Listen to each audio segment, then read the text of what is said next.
From humble beginnings.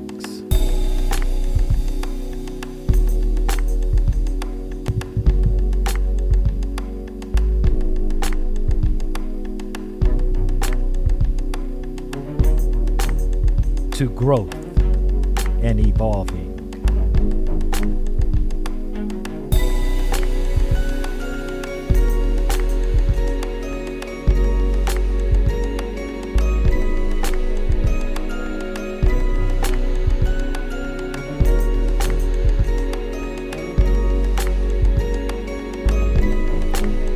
And the arrival.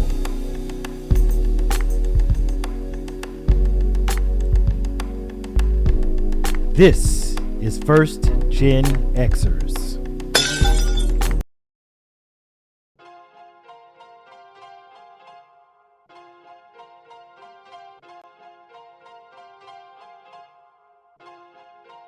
Poetic beat, poetic beat, poetic beat.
Welcome to the classroom.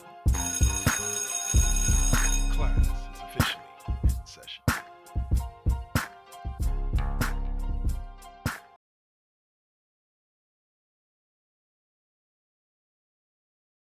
Hello, and we are live here on Twitch TV, right here with y'all. This is the one and only Double KK Double, otherwise known as Dark Lord 100 here on Twitch. And this right here, well, let me see. I think it's to the left. To the left of me, yeah. To the left of me is I always get that messed up with these Zoom calls and all that. Is the one and only O'Malley. O'Malley, what is up? What's up? I know we missed y'all last week at 7 o'clock. Y'all got to the privilege of watching the Saint go at it for a couple hours. So this week we came on a little early, kind of make up for that. Next week we may be on at noon. Who knows? You know, we gonna keep jumping around. Y'all just gotta follow us, all right? Ooh, we hard. Stay tuned. Well, for those of you who have not been living under a rock, I'm pretty sure most of you know. Hell, my ex, who hates sports, is fully aware that the NBA playoffs are taking place right now, and I personally am kind of happy and sad at the same time. I consider the play-in a part of the NBA playoffs, but evidently, according to the league and everybody else, it's not considered the playoffs. It's not. You're playing into the playoffs. Yeah, so it's yeah. So that means I have to say my Warriors did not make the playoffs this year. Boo. They lost to the Kings. Congratulations to the Kings, because they got to go lose to the Pelicans. But right. They met us in Cancun right afterwards. You know. Matter of fact, what's funny here is as we look at this first round of the NBA playoffs, it's funny to me because I believe just about all of the play-in teams have been eliminated. As a matter of fact, I'm pretty sure all of the play-in teams have been eliminated. I'll go down this list real quick before we jump into talking about this. Let's see. Pelicans were a play-in team. Made it into the playoffs. Got swept 4-0 by the Oklahoma City Thunder. The Nuggets. Well, you can see the smile on my face to say this. Well, actually, you can't on Twitch right now.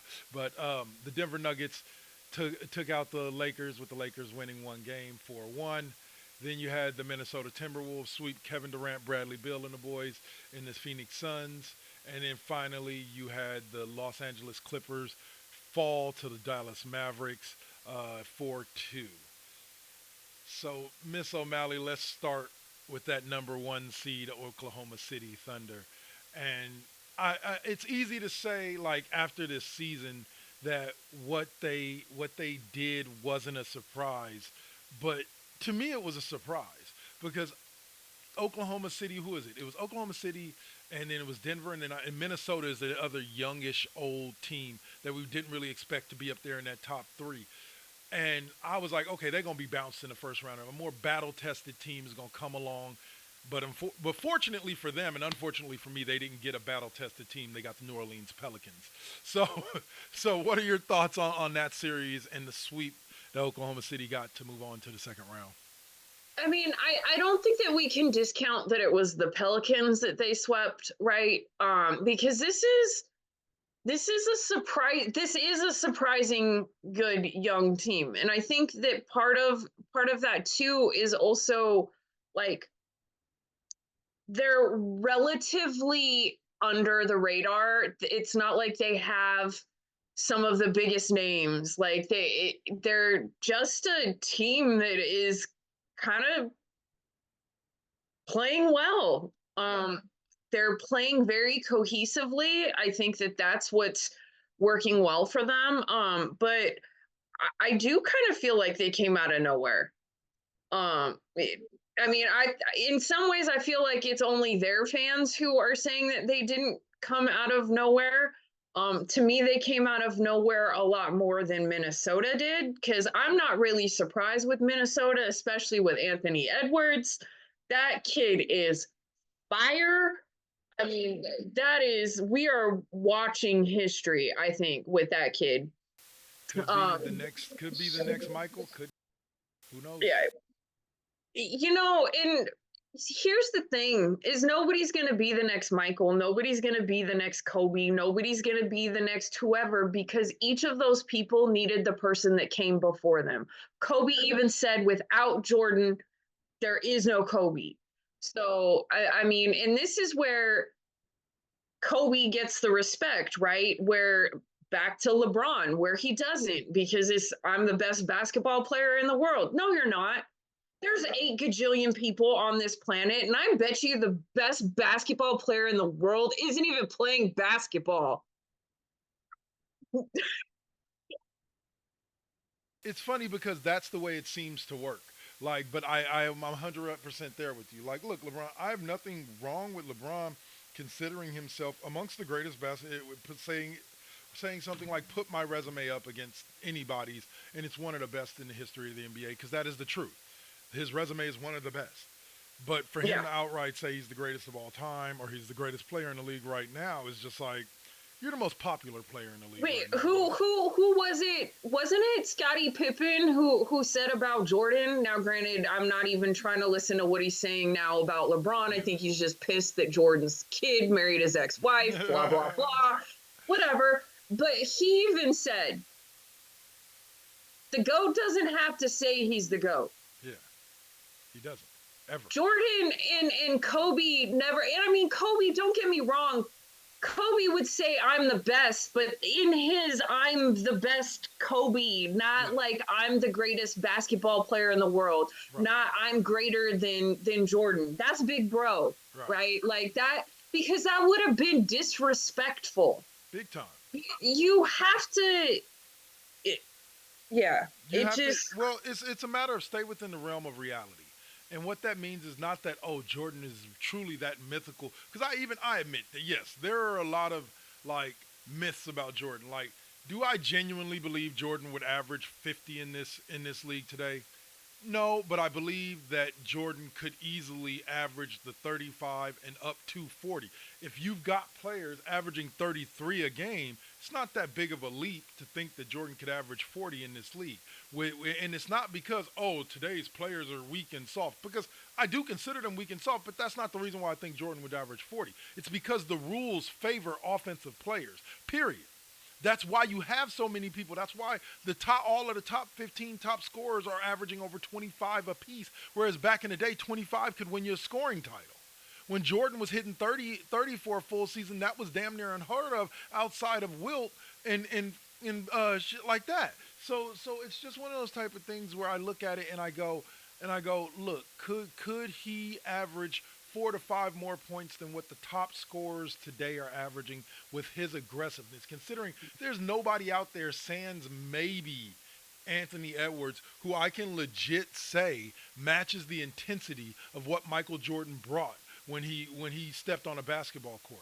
Like there just isn't that level of intensity in the league anymore. So if he brings that level of intensity to today, ooh, buddy, that's going to be doing something special. So it's one of those type of things where I look at it and I say, these young cats today are doing things that it's already happening. Like the same way that they say, oh, well, LeBron's facing guys that are doing things that the guys that Jordan faced never could. Yeah, and the guys that LeBron's facing now are doing things that LeBron never could. Look at Luka. Compare Luka statistically his first 5 years to LeBron's first 5 years. Luka's are better. Period. Statistically, Luka's are better. And people that just don't seem to get that. Yo, what's up? Big shout out to the Saint who's in the chat room today, joining us. Well, my dude and I actually just had a conversation about this morning, right? We're talking about how, the argument is, oh, well, you can't compare the generations. You can't compare this. You can't compare that. And I'm like, but in a way you could, because I could see some of those previous teams, those 90s Bulls teams, right, have an easier time adapting to how it is today than some of these kids playing today adapting to how it was then.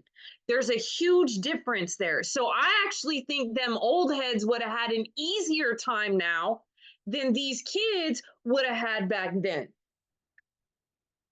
Point to that argument that I consistently make. The one thing people always forget, I get that you're talking about a hypothetical situation, Even in a hypothetical situation, you cannot take a player from today and drop them into the past without stripping them of all of the advantages of today. Period. Yeah. You can bring somebody from the past to the future and imbue them with all of the advantages of today and still have them be who they were from the past, just better because they have all of these new advantages. And I think that's why I say stop having that conversation, because if you're not going to do it correctly, if you're going to do some George Jetson fucking, what's the name of that Mike movie? Tyson versus Jake Paul kind of fight going on. Unless you're going to do something like that, you're not doing it correctly. So if you're going to tell me that LeBron James, if he goes back into the past, would be a multi-time champion and would dominate, no, I'm going to say no, he wouldn't. Why? Because if you strip LeBron James of all the advantages that he has from playing basketball when he did, he is Karl fucking Malone. Deal with it. And Karl Malone didn't win multiple championships back then. Just fucking deal with it. He is Karl Malone. Same body size, same frame, same style of play. He is fucking Karl Malone. And so, or should I say, he is today a more athletic version of Karl Malone. What if Karl Malone was a little bit more athletic? Karl Malone would be LeBron James. I keep saying that, but I cannot drive the point home anymore to tell people that no, LeBron James would not dominate. It's not because he's soft. It's not because he's a pussy. It's just because he would not to mention the fact that I also dealt with LeBron James being raised by a single mom in the 50s and 60s instead of the 80s and 90s brings up a completely different LeBron. Okay, because it was a lot different to raise, especially as a single black mother. It was a lot different to raise your child on your own back then. So with that being said, at the end of the day, I'm saying that people have to realize that no, it wouldn't work that way. But we'll digress from that, and we'll move on to the next one that we were talking about, which is Minnesota and the Suns. Who saw that coming? I thought that was going to at least be a series. Like, I'm like... Yeah, I thought it would be a better series than it was. And I was... low key, I really wanted the Knicks to really do something, just because like I want to see them go farther than Durant did. So, yeah, that's me being petty, because I'm sick of the argument about we needed Durant. And no, we didn't. He needed us. And that has only been further solidified by everything that's happened since. And it's no disrespect. I mean, they've got a good squad down there. In fact, I think, is Steph Curry's brother-in-law still playing for them too? No, they're Lee, not his brother-in-law, not and I mean, now that the headlines are they don't know what's gonna happen with Devin Booker, and it's like so you're gonna go for Durant over Booker. Is that what this logic is here? Like, so you're gonna take the old head again over the younger kid who was there before Durant was like this doesn't. Say, if you're really committed to the idea, we could always give you Klay Thompson for Devin Booker. Like I'm not, like I love Klay, but Devin's about 5-10 years younger than Klay. So, like no offense, like I love Klay, you my boy, I want you to retire a Warrior, but shit, if we can find a way, to bring Devin here, if they don't want Devin Booker, if they that stupid. No offense to Kevin Durant, bro. Like wherever you go, you're a game changer. But if they want to we'll take Devin Booker. Come on, son. Shit. We need a two. We need a starting two. Clay's willing to come off the bench. Why don't you come play for us? Oh, man. I tell you. Hello. Big shout out to Kiwi. What is that? My eyes are bad. Kiwi5. Thank you for joining us here today. Hope you're enjoying the stimulating conversation that we're having here. But at the end of the day, you know what? Here's the thing about it. I said this when Miami did it. The only time I have ever seen a big three work the first year that they came together, right, was the Warriors. Was the Warriors with Durant. That's the only time I've ever seen a big three put together and they went off and won a championship year one. But that's because he was the only addition. It wasn't.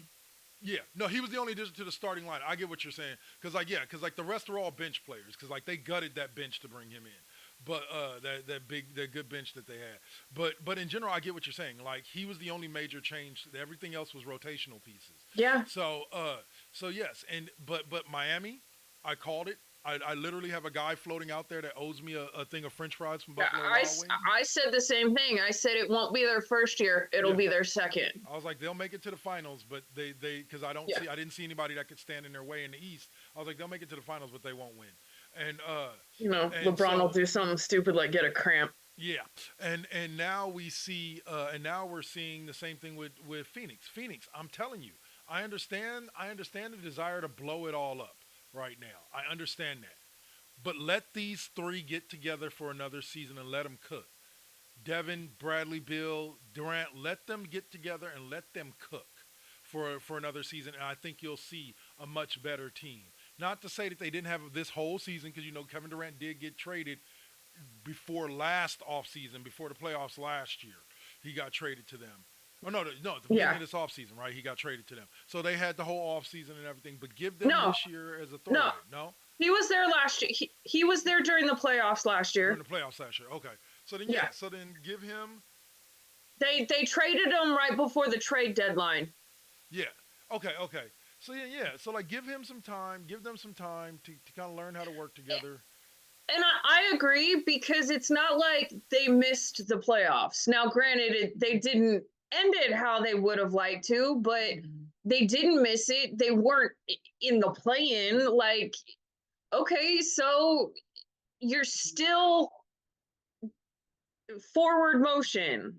Like, steps. You got to take steps to get there. Warriors took steps. We were getting bounced in the first and second round for a while there, and then we were getting bounced in the second round of conference championship for a while there. Then we finally broke through and won the championship. Let it build. Let it cook. That's also where the difference comes in, though, in growing your team instead of having to like pay them all astronomically all at once to keep a team together. And we were able to, the way that ours developed, we were able to almost offset their pay at different times because they were on different pay plans. Pretty much. Right? Yeah. Shoot. So, well, all right. Now let's move to the series that we know we both wanted to talk about. Okay, so I'm going to say this, and I'm going to say this politely. If you're a Lakers fan, you may want to, cover your ears or close your eyes. Get your emotional support animal. Yeah, go get the dog, hug him tight. The Denver Nuggets just own the Lakers. They have all this season. I saw a meme the other day that was the truth. The Denver Nuggets beat the Los Angeles Lakers to start the season. They beat the Los Angeles Lakers on the night that they were celebrating the Kobe thing. They beat the Los Angeles Lakers on the night that LeBron scored 40,000 points, and now they just ended the Los Angeles Lakers season. Didn't they just have a meme out that showed Michael Jordan and his dad, Steph Curry and his dad, and then LeBron James and the Denver Nuggets?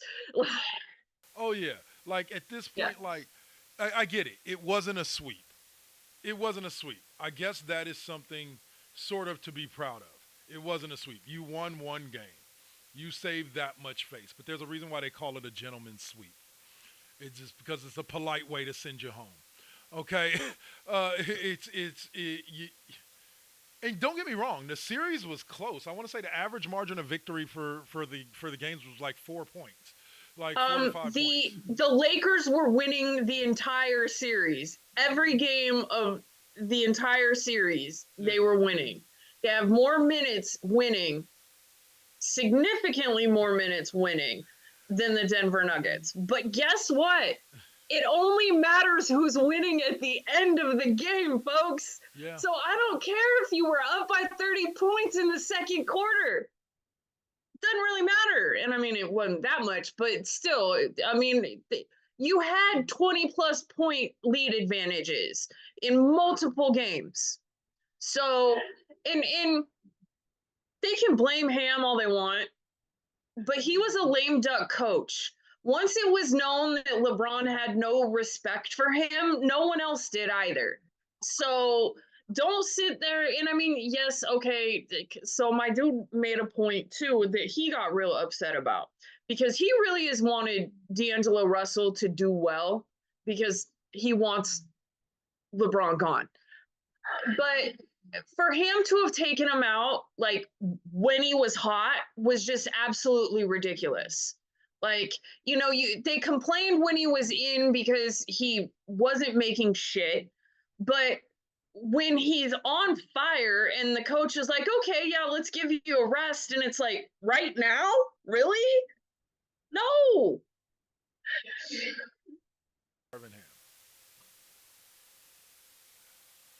The reason why things worked, and I reference Miami on this, the reason why things worked in Miami is because Eric Spoelstra had Pat Riley behind him. And Pat Riley is a no-nonsense, no-shit-taking type of guy.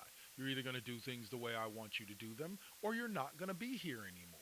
And I'm not saying that in reference to Eric Spoelstra. What I'm saying that is LeBron couldn't push Spoelstra around, right, because Riley supported Spoelstra. Right. In all situations, which is the way it should be. I'm sorry, your GM should support your coach unless it's glaringly obvious that your coach is the reason why you're losing games. And it was not glaringly obvious that Darvin Ham was the reason why they were losing games. There was lackluster effort on defense. There was lackluster effort on offense. There was lackluster effort by your starting power forward and your starting small forward. No offense to Anthony Davis or LeBron James, but there's no way that either of you, even at 39 with LeBron James, should be being dominated the way that you guys were being dominated out there by Aaron fucking Gordon. Like let's move away from Jamal Murray or Nikola Jokic. Yeah. Aaron Gordon had a hell of a series. Yeah. You're LeBron fucking James. You're Anthony fucking Davis. You're basically one of the best fucking power forwards to ever step foot on a basketball floor. There's no way Aaron fucking Gordon should be balling against you. Period. And this is why I say where I do agree with some LeBron fans where they say it's not all on LeBron. Oh, no, you're right. It's not all on LeBron. It's not. It's not on him to carry that load. But here's where LeBron fans as well as Laker fans don't get to go hide in the corner. Okay? Lakers fans talked a lot of shit after the Warriors got booted by the Kings. A lot of shit. But those same Laker fans, they actually talked more shit than Kings fans did. Yeah, by the way. By the way. But yet they don't want to eat responsibility. They don't want to eat the shit now that they've been bounced by Denver. And that's the funny thing about it. But that's a whole nother subject that I'll discuss a little bit in the classroom when we get there, or Double K's classroom when we get there at the end of the show. But in general, Lakers fans, LeBron fans, if you want to know why you're taking so much shit now that you've lost, go back and read your post from the beginning of the season. Go back and read how you were telling everybody about how this is number 18 this year. It's a lock. It's guaranteed. This is why I don't make guarantees, people. Kind of like that quest for 6. Yeah, shut up. Hey, I never guaranteed it, all right? I'm not saying Niners fans didn't. I personally never guaranteed I know it. I know you don't, but there's some very parallels to Lakers fans and some Niner fans. And so, and don't get me wrong, like when there are Niner fans that are doing it around me, I tell them, like, stop that. Like, yeah, we and don't get me wrong, on paper, just like with the Lakers, on paper, yeah, we look like we had the best team pretty much damn near in football. But what's on paper doesn't always translate to on the field or on the basketball court in this case. It rarely does. Yes. So with that being said, like, and here's the thing about it. Here's the thing I will say as a 49ers fan in that parallel. If I talk a lot of shit at the beginning of the season, I'll eat my crow at the end of the season. I will take it from whoever wants to give it to me, whoever I gave it to, and I will just say, well, you know what, we sucked this year, or we sucked in the time and count. And that's why you know when I talk shit, I'm not talking shit about you. Yeah. Because it's like one of those things, if you are not one of the people who does this, then clearly I am not speaking about you. Right. But you know that there are enough Niner fans that do that what I am saying is legitimate. Yes. And now, don't get me wrong. What I will say in defense of is that we are nowhere near as bad as the Dallas Cowboy fans. No. like No. That entire fan base is delusional. No. I will say a large portion of the Niners fan base has a tendency to be delusional every season, but it seems that seems to go through the entire fan base. But that's just deflection. I'll stop that. I'll stop doing that. Yes, I do have to admit it as a Niners fan, and I would hope that Lakers fans will admit it too, that we have some fans that are just a little bit too rambunctious and at the beginning of the season and looking at paper and thinking that it's going to translate into some kind of chip. And anybody that says that the Lakers really didn't need to win the NBA Finals because they won the in-season tournament, I need you to do me a favor, okay? I need you to find your nearest bridge. I need you to make sure not to wear a bungee cord, and I need you to jump, okay? Because whatever's going on in your head does not need to happen. And no, I don't mean that seriously. I don't want nobody out there committing suicide. So anybody that heard that and may be crazy enough to do it, don't do that. Yeah, this isn't our mental health awareness month going on. Please, don't do that. I am completely joking. I do not want anybody harming themselves. How about this? Any of you Lakers fans that think that should even be a possibility, please go look up Kobe Bryant and look up his words and his thoughts and everything he has ever said about hanging up any banner other than an actual championship banner. Yep. All right. And this is why y'all ain't gonna go nowhere, because you're hanging up in-season banners. And proud of People are calling that the house, the LeBron's house. It just mad disrespectful. I know exactly what we can call it. We can call it participation arena, because that's what it deserves to be called. At least you participate. There we go. Yeah. All right, see, and you know what? Next year the Clippers won't even be in the at least you participated arena. So they probably won't mind that either. You know. All right, so that segues us perfectly into the last series, which was a barn burner. You had a lot of star power in this series with Luca and Kyrie on one side with the Mavericks and that young team that's really seems to be going places, and the elder that is the star power of the Clippers, which is what Westbrook, George, Kawhi, and who's the fourth in there? Um, it's Westbrook, Paul George, Kawhi, Harden, huh? James Harden, James James Harden. Harden, yes, and James Harden. Like to me, you're kind of overstocked on guards and forwards there, but I guess if all four are playing, it can work. Harden at the point, Paul George at the two, Kawhi at the three. I don't know, whatever you want to do. But needless to say, it wasn't good enough to get him out of the first round of the playoffs. Luca did what Luca does. I think he averaged a triple double, damn near a triple double, if not a triple double for the series. And Kyrie did what Kyrie does, proving that Kyrie's a. Here's the thing about Kyrie, and I will say this, and I'll say this once only. Kyrie never, ever, ever, no offense to him, never, ever, ever has been a number one. But he is possibly one of the greatest number twos to ever step on a basketball court. Participation certificate with a gold star. That's right. That's all we're giving LeBron this year is a participation thing with a gold star. Um, thanks for that one, Saint. Anyway, but yeah, I think Kyrie is proving right now that you get him on the right team and they can do special things. I'm not going to say that they're going to go to the conference championships or even to the NBA finals, but I can ask you this. When you looked at that first round, those first round matchups, how many of y'all had Minnesota, LA, Minnesota, LA, Denver, and friggin' Oklahoma City moving on? Like being the final four. Like I know I didn't. Like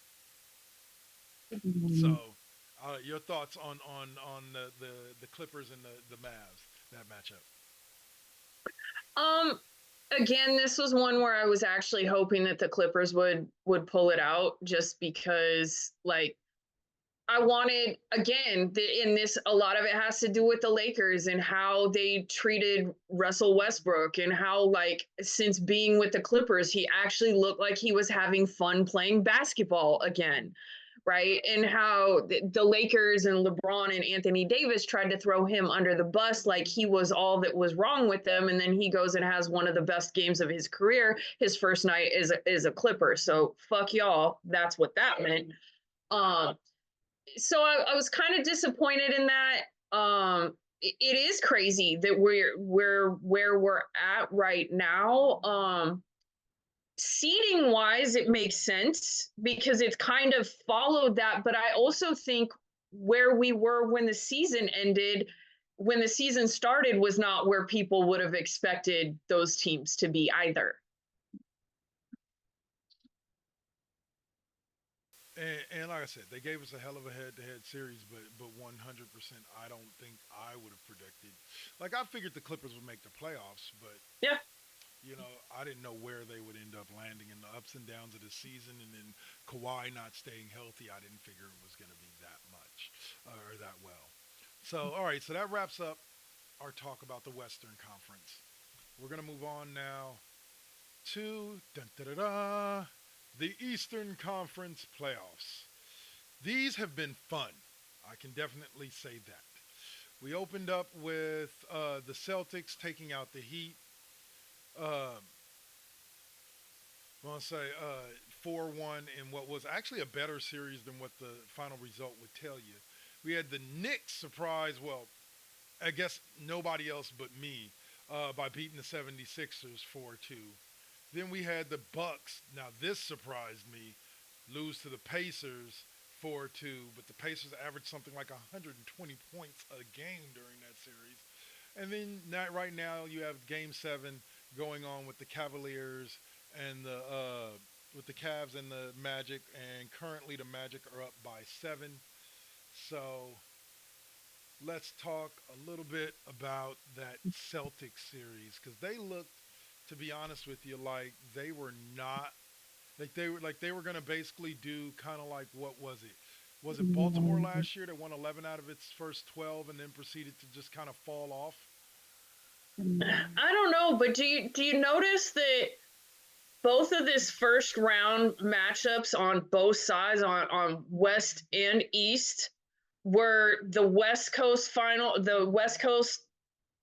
champions and the East. That was a rematch of both of those games going in, or those series going into.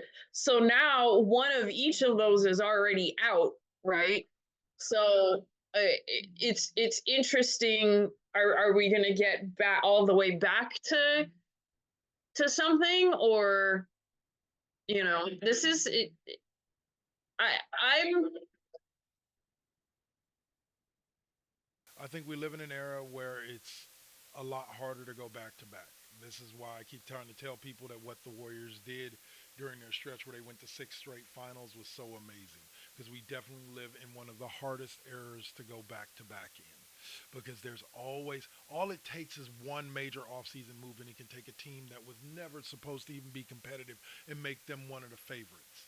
So we live in an era where it's just difficult to go back to back. So we end up seeing Denver. Who did Denver play last year?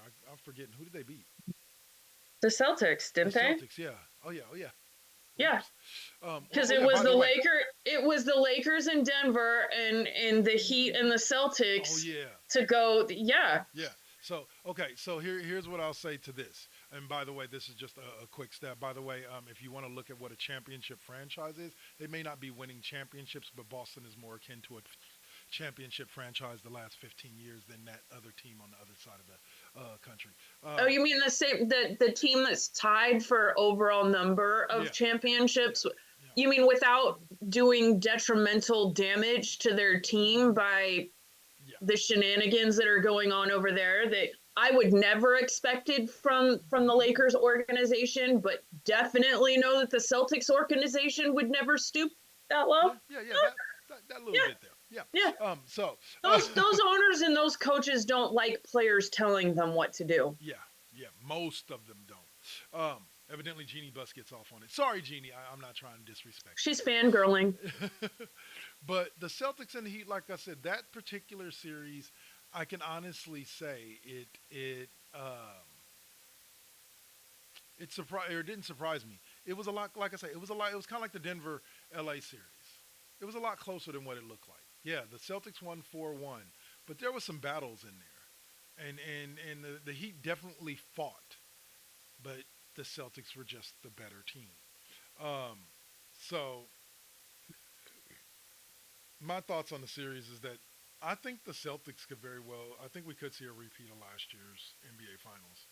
There's a possibility, but Minnesota's making a strong strong. I Uh, I honestly think that Minnesota is going to beat Denver. yeah, I think Minnesota is going to go all the way. yeah. To me, it would be vindication because to me, like, no offense to Denver, they had their run last year. They are definitely easily one of the best teams in the league, and they definitely have LA's number. Like tenfold, they have LA's number. But at the end of the day, I would love to see an Oklahoma City or a Minnesota in the NBA Finals. I would love that out of the West. It just it would be that feel good story that would make me watch the NBA Finals despite the fact that the Warriors are not in it. Like that would make me watch every game because I remember when Oklahoma City first got to the NBA Finals with Durant, Harden, and Westbrook. I tuned in every game, not because I wanted to see LeBron, not because I cared about LeBron, but because I wanted to see what these young bucks was going to do. And now they got Chet Holmgren and Shai Gildress Alexander, and them boys can play well enough to get to an NBA Finals. I will tune in game one through however many games it goes because that's going to be worth the watch, especially if they're playing a legacy franchise like the Celtics. Let's do it. So, but other than Now we're talking about David and Goliath, right? Like that's crazy. Yeah. uh, but the series that did surprise me a little bit was the I expected the Sixers to beat the Knicks. Like, don't get me wrong, the Knicks are a strong team this year. But with Joel Embiid back, I figured that, and Tyrese Maxey playing the way he did, I figured that the 76ers were going to have that wrapped up. And here we are looking at crying Joel Embiid memes yet again as the Knicks move on to the next round and the 76ers go home. But what I wanted to focus on with the Joel Embiid um, thing was Bell's palsy. Like I had heard him dealing with the whatchamacallit, but now evidently he's playing with Bell's palsy. Like this was the latest report. I'm just like, dude, like, look, I get it. You love the game of basketball, and the game of basketball loved you enough to pay you hundreds of millions of dollars. Go home. Enjoy what's left, whatever 10, 15, 20, 30 years of your life you got left. If you struggling with that stuff, bro, don't be on a basketball court trying to entertain us. Yeah. Go spend time with your kids. Go do your thing. But yeah. But your thoughts on the series overall between the Knicks and the Sixers? Again, that I'm with you on that. I mean, I'm kind of happy for other reasons that the Knicks won. But I was kind of surprised. I did see some of the stuff like my friends were putting up about one of my friends who just really just thinks Embiid plays awkward basketball. Like he said, everything about his game is just weird. Um, and he just doesn't like how he plays basketball. And I'm like, okay. But I'm curious to see what happens this year because last year when the Sixers lost, like, you know, they got rid of lots of people. Um, but we'll see what happens.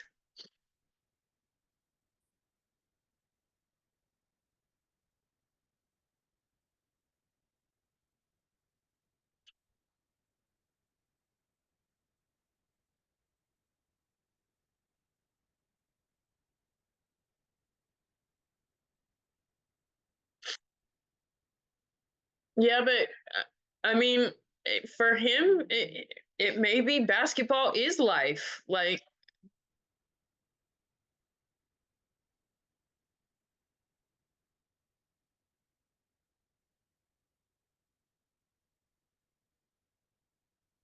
We'll move on to after that with the next one, and I think these guys.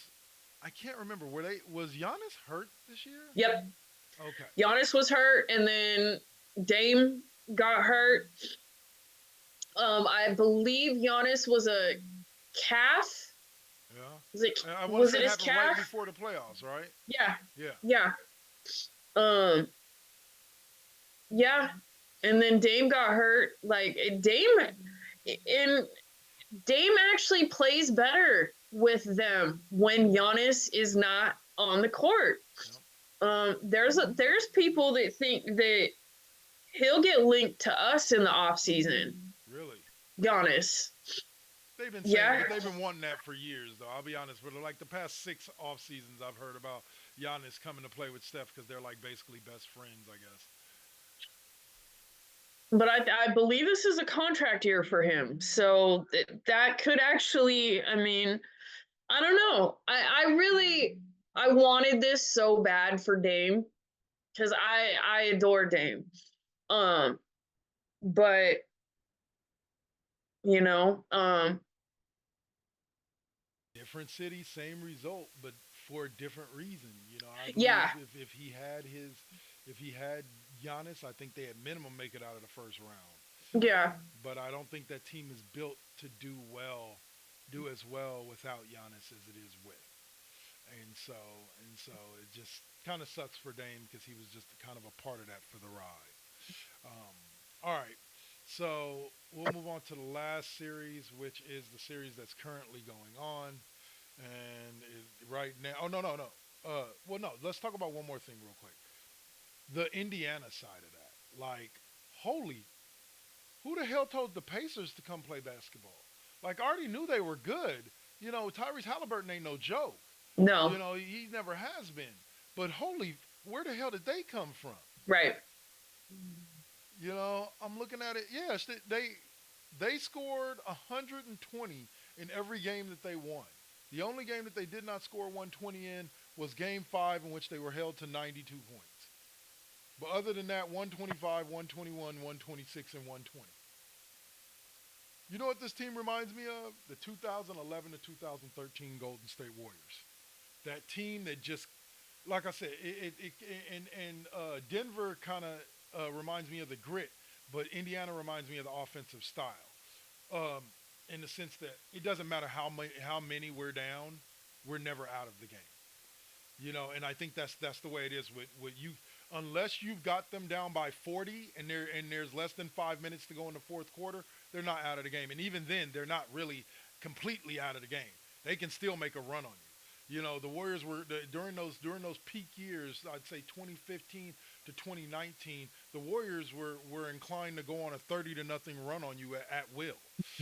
Like that's just the way they were. And it seems like Indiana has a similar type of style and talent to them that Indiana can go on a 25, 30-0 run on you in the blink of an eye. And so I think that makes them dangerous. Like, because there aren't this matchup between them and the Knicks is going to be very, very interesting for this reason and this reason only. Tom Thibodeau is known for his defense, and this is obviously one of the best offensive teams in the playoffs right now. So can his defense, can them boys over in New York, them gritty boys over in New York, slow down Indiana enough to make the conference final? That's going to be a question that we're going to have to answer next week. That's going to be, I mean, that should at least be a good series.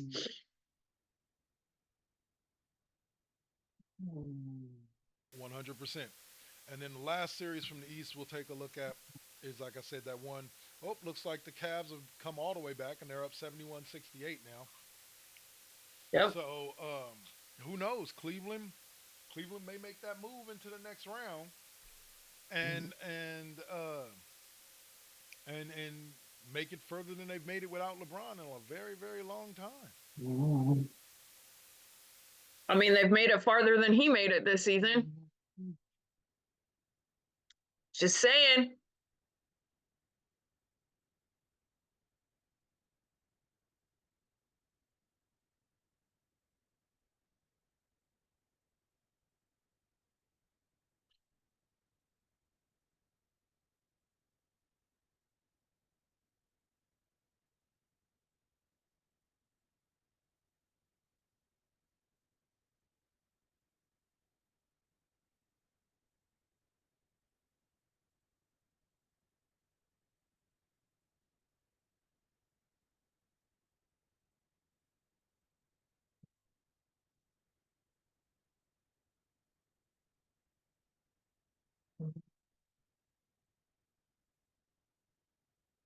And I just said all of that to broken air because my mic was muted.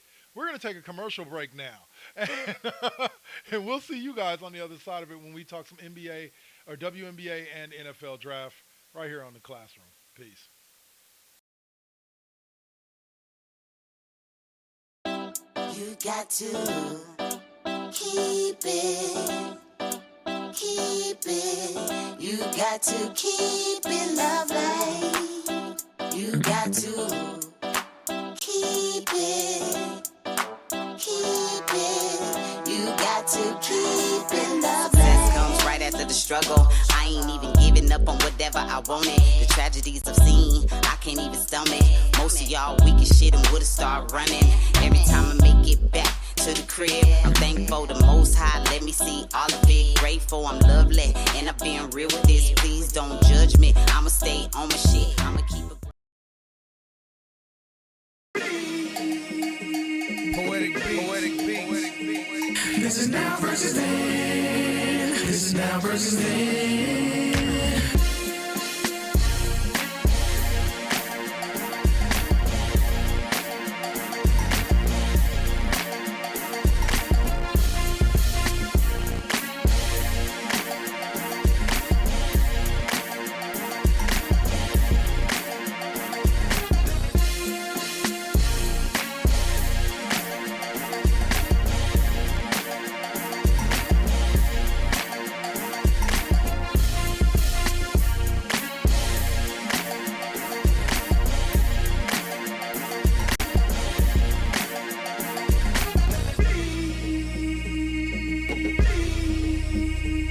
This is now versus then. This is now versus then.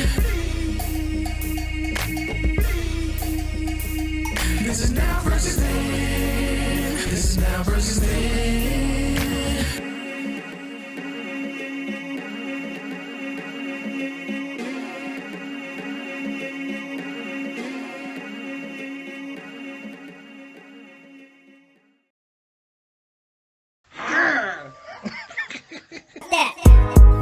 You getting on my nerves.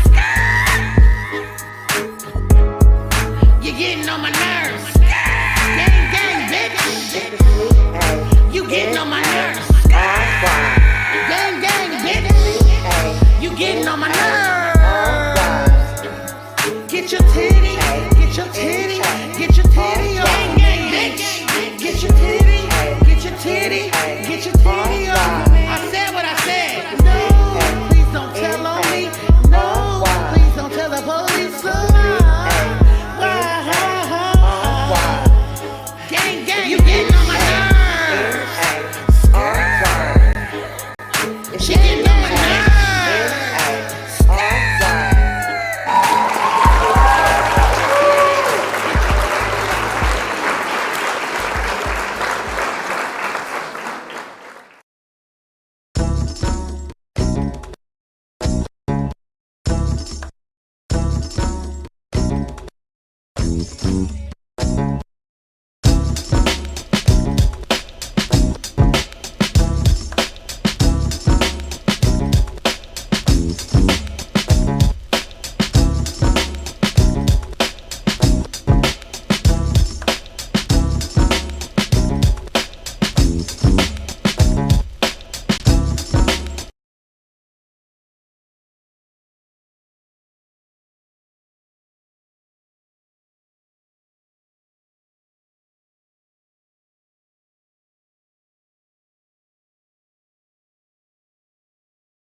All right, talk about perfect timing. We just get back from the commercial break and we just get O'Malley back. Works for me.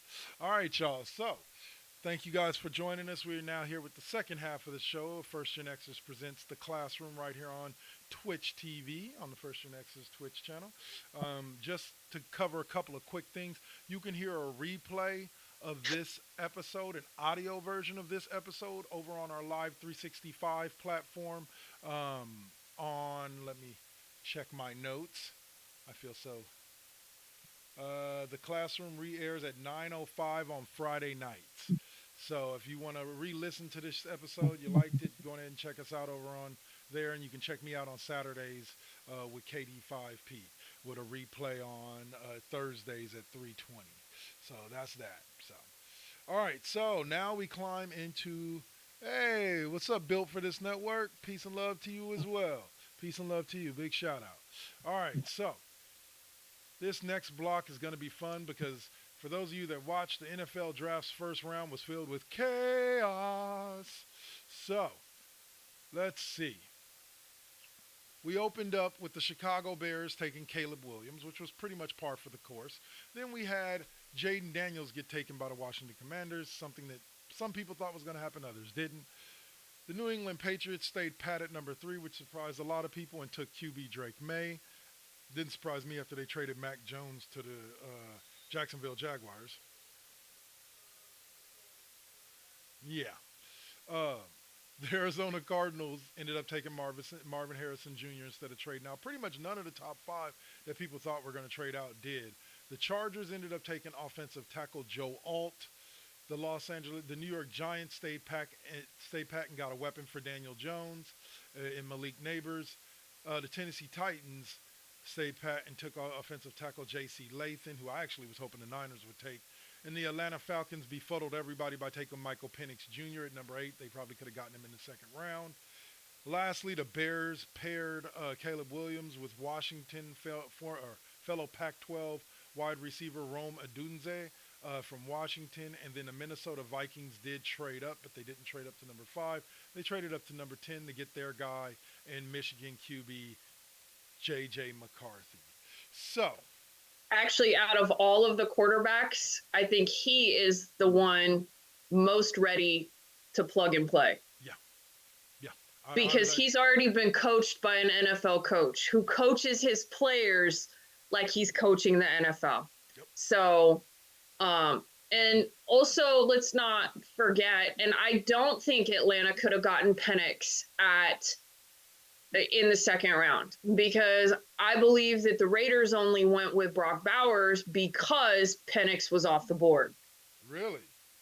The fact that the Raiders didn't even pick up a single quarterback in that draft is mind-boggling. Yeah. Like, I don't know. Here's the thing about it. I think that I think that they obviously need a quarterback. No offense, not saying that Jimmy Garoppolo was the second coming of anybody or was a damn good quarterback, but he was serviceable. He was a good bridge quarterback. He was somebody that could hold you stable while you're waiting If he could for, stay healthy. right, if he can stay healthy. Who do they have now? Like like like who is even going to come close to the Raiders It's starting QB next year? Is it Aiden O'Connell versus they're They picked up going somebody like Stidham or somebody. No, Gardner Minshew. That's who they picked up. yes. Gardner and Minshew. Like, don't get me wrong. I like me some Gardner Minshew, bro. Like he did good things in Jacksonville and in Indy. Like, if not for Gardner Minshew, Indy doesn't even come close to sniffing the amount of the playoffs that they sniffed last year. Okay, so the bottom line is, like, Gardner Minshew is not a bad quarterback, but I'm not betting my entire, like, nah. Like, nah. And yes, you're right. Aiden O'Connell is still on the. So I guess it'll be a QB competition between McConnell That's and that's Minshew. what they've said, but that to me really honestly thought that they were going to trade up. Yeah, me too. And actually, word has it they did. There were talks with Arizona to move into that spot. But I guess they did take a QB. He was drafted. Doesn't say when he was drafted here. Stats. No, it doesn't say when he was drafted. Bio. There we go. Yeah, it doesn't say when he was drafted, so he might not have been drafted, but the Raiders did pick up a rookie quarterback, Carter Bradley, out of South Alabama, from via Jacksonville, Florida. Yeah, that's a winner there. No offense, man. I don't want to be knocking people like that, but dang, dude, like y'all had one job. Like the rest of that team is pretty solid. You got a solid running back if you keep Jacobs. You got a solid wide receiver in Devontae Adams who says he don't want to go nowhere. You got a solid tight end. You got Max Crosby, who's basically Nick Bosa light on the defensive side. So you got a strong team. All you really need is somebody to steady the rudder at the quarterback position, and you did absolutely Devontae nothing Adams, to it address ain't going to matter much for Devontae Adams if he ain't got nobody that can consistently throw him the freaking ball. I know what it is. Starting at quarterback for the Las Vegas Raiders. All right? Number 00. No, don't even. Tom Brady can kiss my ass. I wasn't Absolutely gonna say not. Brady, but you made me want to say Brady. I was going to say that little machine that they load the footballs into and it just chucks it. They got an offensive line that can protect them, right? They just need somebody to stand back there. They just need somebody to stand back there and load the football so that they can launch and Devontae Adams can catch them. That counts, right, NFL? That counts.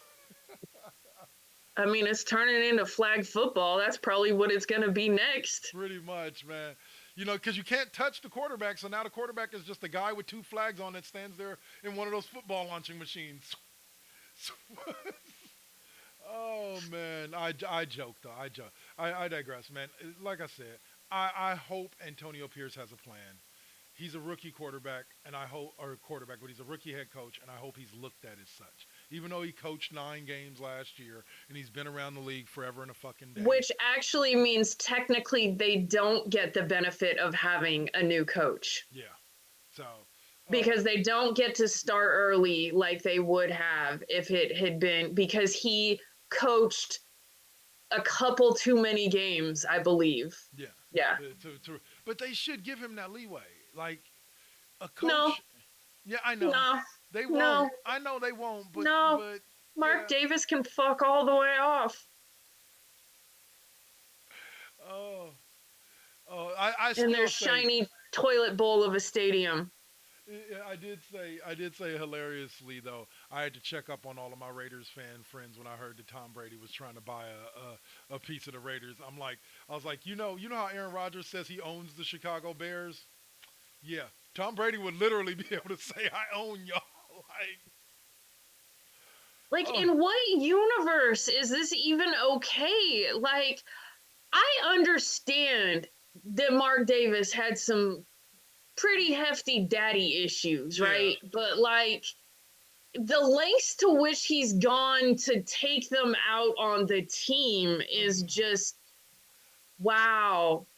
Wow, wow. Like LeBron, right? And the Nuggets and Abdul and the Lakers and who hurt you? Like Have you ever seen the show The Good Place with yeah, Kristen Bell? I've talked about it a lot, but there's a scene in it that cracks me up where Maya, oh God, what is her name? It's not Maya Angelou. Rudolph. Maya Rudolph, who plays basically God to a lesser extent in the show, and she's going off on Ted Danson and the character that played and the lady that played Janet, and she says, you guys, do you realize how you screwed everything up? She's like, the Jacksonville Jaguars are good now. We don't know why. He's like, they're trying to debate if Blake Bortles is actually a good quarterback. Like, what? Byron. And then she goes, Byron Allen owns the Weather Channel. And they're like, is that a bad thing? She's like, I don't know, but it's weird. And I was just like, and that's how I feel like what's going on right now. Like, I don't know what's wrong with it. It's just plain weird. And in LA, that's one of the main places where it's saying to me like, what the is going on? You know, it all started going topsy turvy for me the day the Niners traded for Christian McCaffrey, because that trade just broke the NFL. And I don't mean because the Niners are going to be good now. No, I mean it broke the NFL because that was a Madden-like trade. Like, that shouldn't have happened. They shouldn't have been able to get Christian McCaffrey for what they got him for, which was basically a bag of chips, 2 Doritos, and a Mug Root Beer Light. Like, they shouldn't have been able to get him, and they got him for that. And that's for me when everything in the NFL just started to not make sense. And he's got such the most like down to earth family too. It's crazy because they're all crazy athletic Yeah. too. Like it's insane. And then I will say this. His brother was in this draft, wasn't he? Yep. Yep. His brother was too. I'll say, who was it? I was going to say this. So I saw something the other day that I wanted to bring up real quick before we kind of get to closing up on the NFL draft. And that was this. Again, this is why I say the league is broken. Odell Beckham Jr. just signed a 1-year deal with the Miami Dolphins. What? What? So you mean to tell me Miami's starting 3 wide receivers are now going to be Tyreek Hill, Jalen Waddle, and Odell Beckham fucking Jr.? I give up. Where's my pen? What? We should have rules against this shit. Like, it's not fair. No. I can't talk because the Niners roster is exactly that too, sans the offensive line. When they got Chase Young last year and Randy Gregory and all of that, like it just wasn't fair. It didn't win us a Super Bowl, but it wasn't fair just the same. But it just, when I heard that, I was just like, holy, like of all the places for you to land, bro. Like I know, I saw that come through yesterday and I was like, I didn't even know that was a thought or a possibility. I think I had just assumed that Baltimore was going to do whatever they needed to do to keep him. And well, needless to say, watch out for the Miami Dolphins offense. Now, if they can get that defense going, we're talking championship threat. But they still got to get that defense going. They got some good pieces, but they still got to get that defense going. Bottom line is they do. But I think that the Chicago Bears is where I wanted to focus, because they had a average offensive line last year. Caleb Williams is a mobile quarterback. They went out and got him some weapons as far as around him. They signed DeAndre Swift this last offseason away from I believe it was the Lions he was playing for, or was it the Eagles? The Eagles. Um, but they signed DeAndre Swift. They added Keenan Allen via trade. They already had Cole Kmet. They already had DJ Moore. This kid Rome Ndunze, they're saying is going to be a beast. Has Chicago turned their odds around? Like, do you think that Chicago has made themselves a better team? I actually think that between last year and this year, because of some good trading on their part, absolutely. Scary. That's scary because Chicago wasn't that bad with Justin Fields. Even though let's not talk about how much of a shit show that whole Justin Fields situation was. Like how the fuck he ended up landing, him and Russell Wilson ended up landing in Pittsburgh is beyond fucking me. But I'm another one. I'm surprised that the Raiders should have gone after that in a heartbeat. like, like Justin Fields would have been a great quarterback behind the offensive line of the Oakland Raiders. Like I think he would have. Like Yeah, back when they were in Oakland, and I'm not so much now that they're in Vegas. Yeah, and I will say this. I'm gonna say this, and I'm gonna say this as a video game player, not as about the real NFL. I give Justin Fields a lot more credit in real life than I give him on the game of Madden.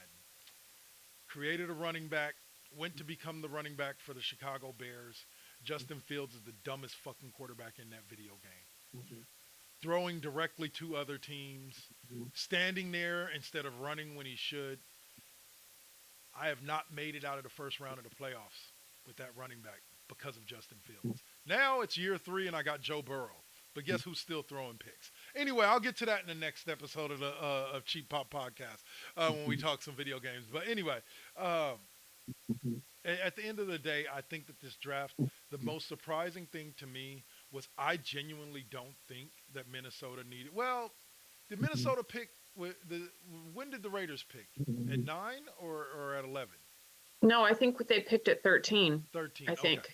So because of what you were saying about the Raiders, I think that that I rethink my thought process on the Minnesota trade because I was about to say I think Minnesota could have gotten J.J. McCarthy a little bit later, but based off of what you're saying. But by the way, did Bo Nix get drafted anywhere?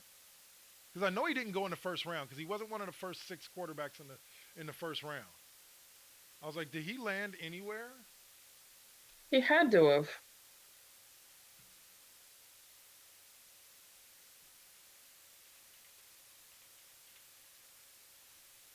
He landed with the Denver Broncos. First round, 12th overall. Round, 12. Okay. So that means all of the quarterbacks were off the board by the time the Raiders came up anyway. Yeah. That's the only reason why we went with Brock Bowers. Okay. Because and there's a lot of people that don't agree with that, but if you go the old school best player on the board, that's who that was at the time. Now other people are like it should be best player on the board to fit the need that you have. Right. But when you have multiple needs, you just take the best player on the board. And let me tell you this from experience and from watching the New England Patriots as well, having 2 solid tight ends on your team is never a bad thing. The Niners are suffering right now because we have nobody behind George Kittle. So, and trust me, Brock Bowers was somebody that the Niners were targeting in the draft and were actually looking to move up potentially to take him because they need somebody behind. No offense, Ross Dwelly just went to Atlanta, and then the other 2 cats, Cameron Latu that they drafted, and somebody else last year, aren't exactly game ready.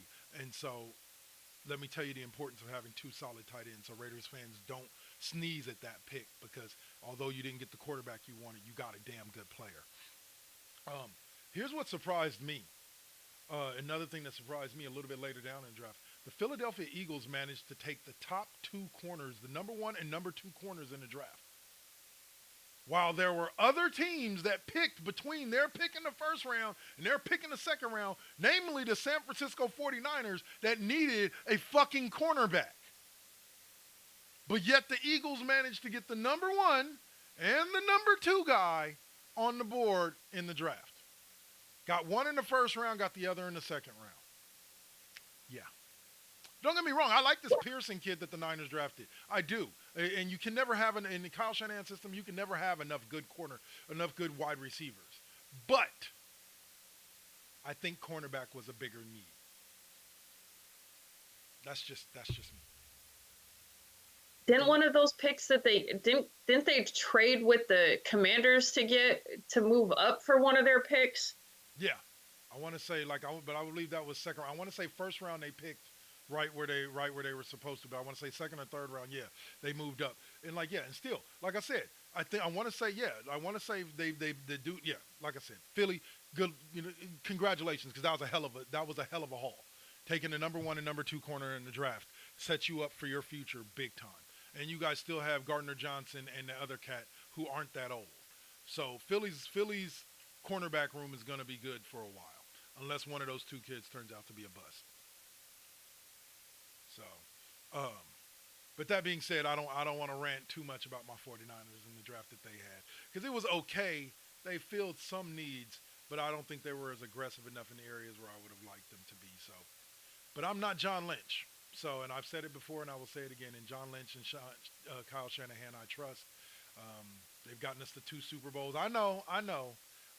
But what they've done is gotten us to 2 Super Bowls, and hopefully They one. they won you a Super Bowl. Yeah, but who else would have been able to do better is the question I ask.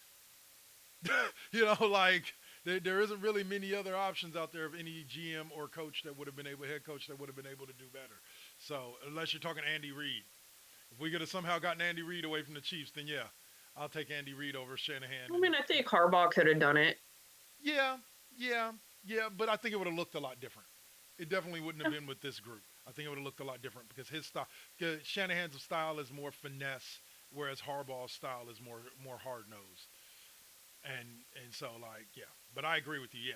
Yeah, Harbaugh. I still think letting go of Harbaugh all those years ago, they should have just let go of Balky and kept Harbaugh, and let Balky move on to someplace else and got themselves a new GM and brought in John Lynch.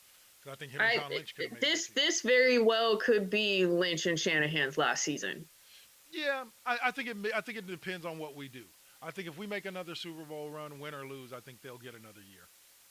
But wait a minute, didn't they just sign extensions like a year ago? That don't mean nothing. That don't mean nothing. With the Yorks, it does. The Yorks very rarely, you have to be Chip Kelly level dumpster fire before the Yorks will really part ways with you. And I don't think we're nowhere near that Chip Kelly level. We're seeing far more. So we went 2-14 under Chip Kelly for sake. Shanahan has a long way to go before we get to that level. But like you said, we'll see. Like I said, but I think we're close to getting over the hump. I think they found their quarterback. I think if they lock up Christian McCaffrey, hopefully they'll do right by Ayuk. But if not, they got this Pearson kid. Kittle's there. But if you guys don't even make it into the playoffs this year, they're gone. Oh yeah. But I don't see the collapse being that bad. They're going to win at least 10 games. They're going to make the playoffs. Maybe divisional round exit is their floor. But I even say if you lose in a wild card game, they're gone. Really? I don't think so. I think Jed York has grown to love Shanahan and Lynch, and I think they have a lot longer of a leash than most normal coaches in their position would. And they shouldn't. Hey, that's what happens when you ingratiate yourself with the owner, right? Yeah, I mean, because he has proven one thing. Yeah. He's proven he can win in the Super Bowl. Yeah. He has not proven he can win a Super Bowl. Fair enough. I can't argue. He's proven that he can blow a lead in the Super Bowl. Hey, you got to remember though, coaching the Niners is like coaching Michigan and Ohio State. Even if you lose to everybody else, as long as you beat them goddamn Cowboys. Not when we're talking about blowing a lead in the Super Bowl. Like that. Yeah. Well, this year they didn't necessarily. They actually came back. I don't want to say they didn't blow a lead. They didn't have a big lead this year, did we? You guys had a lead going into halftime, I believe. Yeah, I want to say there was a lead. It may not have been as big of a lead as Atlanta blew, but all right, so we'll leave the Niners alone for right now. We'll talk more about them later. And right now we'll dig into one of our favorite subjects, the WNBA draft. Yep, that's right, you heard it. A sports show saying that their favorite subject is the WNBA. I know it's very rare to hear, but here you'll hear it a lot. Let's see. The WNBA draft just recently took place. And of course, we opened up with the Indiana Fever taking Caitlin Clark, of course, possibly one of the greatest female basketball players ever. The Los Angeles Sparks taking power forward Cameron Brink out of Stanford. Why is it Stanford always has somebody going in the top 10? The Chicago Sky took Camila Cordoso off the national champion South Carolina Gamecocks. The Los Angeles Sparks via trade took small forward Rakia Jackson from Tennessee, another one of those power programs. And then the Dallas Wings took shooting guard J.C. Sheldon from Ohio State. The Mystics took Aaliyah Edwards, power forward out of UConn. And the Chicago Sky took Angel Reese out of LSU. So, all of them are getting paid pennies. Pennies on the dollar for what they're worth. Like 70 grand, just in the 70 range a season for their rookie contracts. Like, that is just when the rookies for basketball will probably start around 10. Oh, no, a rookie, I want to say a rookie, it depends on which round you're drafted in, but I want to say a top 5 rookie contract in NBA, I want to say is somewhere around 6 million. 4 to 6 million over 3 to 4 years. Let's see. And then, like, when you get into the late second round, you're still talking like 300,000 a year over like a 3 or 4 year deal. So yeah, even a late second round pick makes like almost triple what a number one pick in the WNBA does. And yeah, that's utterly ridiculous.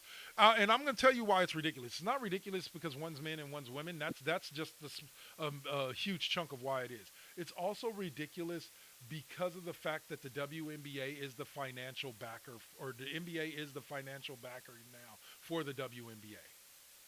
And the NBA makes enough money that those women should be able to play, that the NBA should be able to subsidize that to allow these women to be able to make a decent amount of money. So that they're not forced to play in other countries during the off season and shorten their basketball career. Exactly. Like or 100%. end up in a Russian prison. So, but the question I wanted to ask about this was this, and the reason why I went specifically down to number 7 is Caitlin Clark and Angel Reese had a hell of a rivalry at LSU and Iowa throughout college. Led to one national championship matchup, which Caitlin lost, unfortunately, and a matchup in the Sweet 16 or Elite 8 the next year that Caitlin Clark won.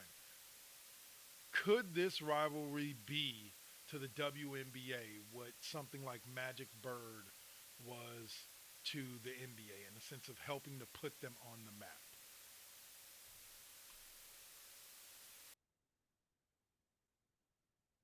Hmm? Basically, I'm asking, could the Clark Reese rivalry be to the WNBA what the Bird Magic rivalry was to the NBA? Not in the sense of how big it was, but in the sense of what it did for the sport itself. How Absolutely.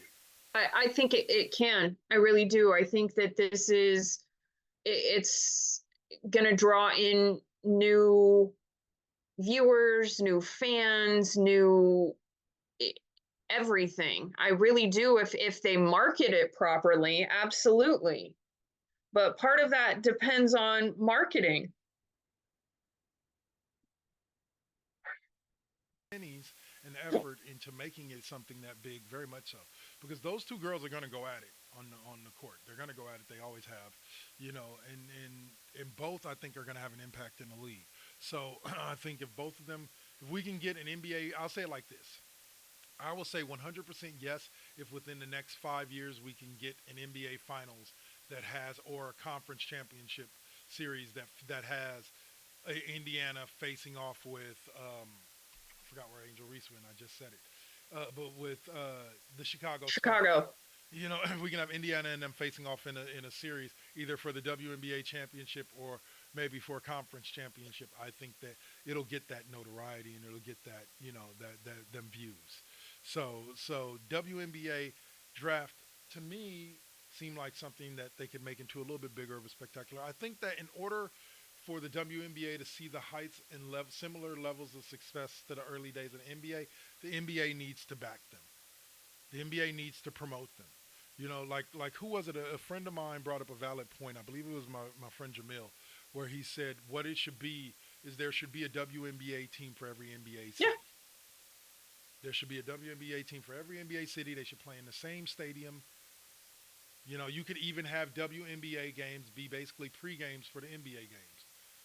You buy one ticket, you come early, you come 3 hours early, and you get to watch a WNBA, your local WNBA team play before you watch the NBA game go on. And it's not saying men are more important than women. It's saying that the WNBA needs the notoriety of the NBA to be able to get people interested to start with until it can generate its own storylines and rivalries to be able to have people be as interested in it on their own. And if you have to ride the pigtails of the NBA in order to get that done, then that's what we need to do. You know, but as long as the NBA is overlooking the WNBA, I think that they should be helping do something to bring more revenue in, other than just running some WNBA commercials during NBA games. You know. Yeah. So, but all right. So we're gonna do what we normally do here. If y'all remember, way back on April 14th when we did our last episode, we debuted some individual segments called opinion segments to close the show. We opened with the rise of O'Malley. We had some mic issues early on in that one, but we managed to get it right and end up with a strong finish. This week we're going to do Double K's Classroom. Yes, they used to be. It was the name of an opinion segment on West Coast Bias. Then it was a show, and now it's the name of an opinion segment here. So we're going to go on ahead and drop into that intro, and we're going to list. I'm going to go off on you as I talk some Lakers Warriors based off a conversation I got to have this week about those two teams. So let's go. I'm here for it.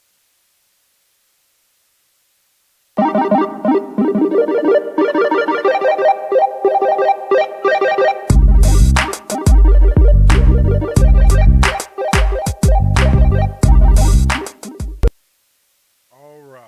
So let me tell you this. I had a conversation with somebody recently, and if that person is watching or listening, you know who you are. And they had the nerve to call that symbol behind me a trash franchise. I don't take it personally because I try not to take sports debate too personally in the first place because it's sports debate. But I had to take a tad bit of offense to this statement because that person is a Lakers fan. And I'm going to start this out by saying I want you to have sympathy for them and the things I'm about to say that they said about the Warriors because they're hurting right now. Like Jokic touched them in their no-no place and they're hurting. Okay? So remember that. But the conversation went as such that the Warriors were a trash franchise. My response being that, well, if the Warriors are a trash franchise, then the Lakers are a trash franchise as well. No, they're not. They're not. We've got history. We've got 17 titles. Okay. I'm going to stop that conversation and reading from that conversation right there. Why? 16 of those titles came between the years of whenever the Lakers started and the year 2010. Between the years of 2010 and now, the Lakers have been a trash franchise. They've won one title. They went to one NBA Finals. They've missed the playoffs more than they've made the playoffs. And their record over the past 14 years against that trash franchise, as he would say, the Golden State Warriors, is 28 and 22, including going 3-1 against them. Not 3-1 in their favor. They lost 3 games and only won 1 against the Golden State Warriors this very season. Look, I have nothing against the Lakers. I have always respected them as a legacy franchise in the NBA. Always have, always will. Okay, because that they are. But the Golden State Warriors have a legacy of their own, and it's not that bad of a legacy. Okay, 2 titles. I believe they were sitting at 2 titles prior to 2010. Okay, but here's why you may wonder yourself, well, Kev, why do you keep bringing up 2010? Like, what's so special about that year? The 2010 title was the last what I consider legit title that the Lakers won. Okay, 2009, 2010, back-to-back, Kobe's last title, Kobe's fifth championship. And that's also the year when things started to change. And what I mean by that is, starting in 2011, the Warriors stopped being the joke franchise that they had been for the previous 40 years. They started winning games. I want to say they won that was Mark Jackson's first year, and they won something like 40-something games that year. Then the next year, they proceeded to win a few more. Lakers didn't. I don't even think the Lakers made the playoffs in 2012. We continue to move forward, and you see more of that. More of the Lakers not making the playoffs, and the Golden State Warriors winning Pacific Division titles and going to the playoffs as 1, 2, and 3 seeds, winning 50, 60 games on average a year once you got Steve Kerr there, making it to the NBA Finals year in and year out. I will say this no offense to Lakers fans, but if you put the last 14 years since 2010, the Lakers have went to the NBA Finals once. They've won one championship. Yeah, you're 1 for 1. But you have made the NBA Finals once in the past 15 years. That is something that those guys that came from the 80s and 90s, Kobe, Magic, fucking Worthy, Kareem, they would be laughing at your ass bragging about one title over 14 years when these niggas was making the NBA Finals every other year. And y'all are happy with one appearance in the last 14 years. But yet the Warriors are the trash franchise. The franchise that has a home sellout streak that's still existing till this day at 512 games. 512 consecutive sellouts at home, y'all. And this is a trash franchise. They've been to 6 NBA Finals. They've won 4. But yet this is a trash franchise. They own the record for most wins in a single season. Whether they won the championship or not, the record book doesn't change. But yet this is a trash franchise. I think that Lakers fans need to get out their feelings, come forward.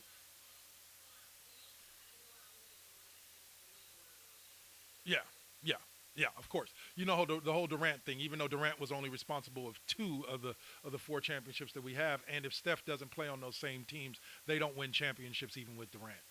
No offense. So Steph was just as equally important to those championship runs as Durant was.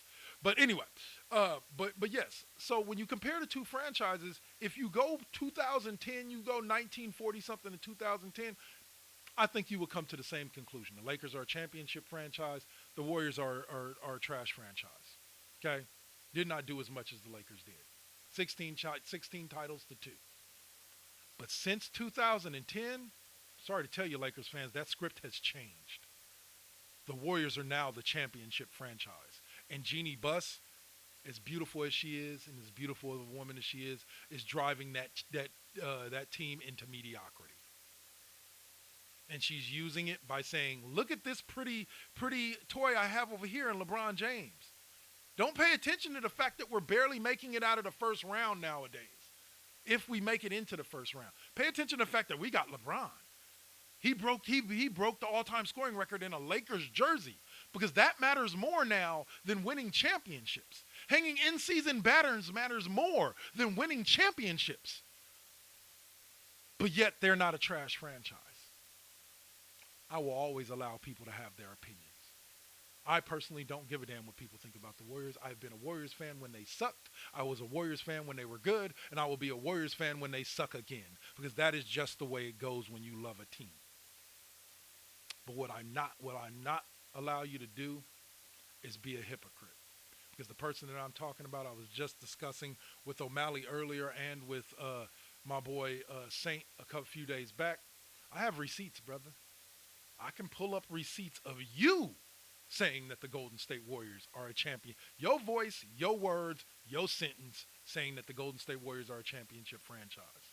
So it's obvious now that you're saying that they're trash, that you're just hurt, bro. It's okay. Go put some ice on it. Let's get ready for next basketball season. All right? That's been it for, I know it says K-Double's main event, but this was Double K's classroom. starring Double KK Double. And this has been The Classroom. I am Double KK Double. That is O'Malley.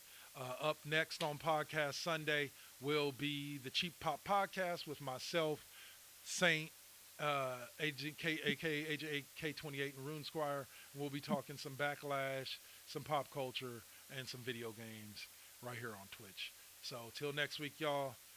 Look at the schedule to find out what time we'll be on. We'll see you then. Peace. And maybe, who knows? Maybe that guy that was supposed to debate me in Double K's classroom will actually come through. Who knows? We'll see. Peace. Let's see. Let's find that outro. There we go.